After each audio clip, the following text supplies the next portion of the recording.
Ate Francis, tanong ko doon sa'yo. Itanong ko, si Adan at si Eva, contrary doon kay Ma'am kay Mrs. Noah, hindi sinumpa yung anak ni Adan. Walang sumpa sa mga anak ni Adan o kay Abel o kasi nagkaroon ng kasalanan.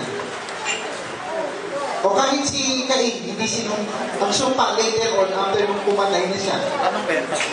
Pero ang tanong ko, yung sumpa dito kay Ham, kay Naama, napunta sa anak.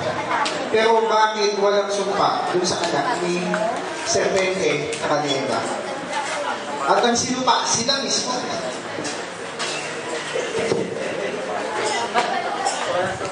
Father niya na. Walang sumpa. Later on after niya. May sumpa yung anak ni Adan at Eva. Si Abel may sumpa, si Cain may sumpa.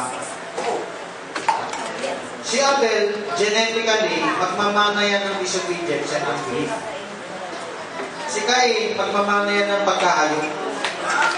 Kakayop pa. Kasama na ang unbelief. So, makinig ka muna. So, si Kanaan magmamana kay Naama at kay Ham. So, sa physical, pareho na silang isumpa. Ngayon, kung kaligtasan ng kaluluwa, ibang istorya. Yan na yung Ezekiel.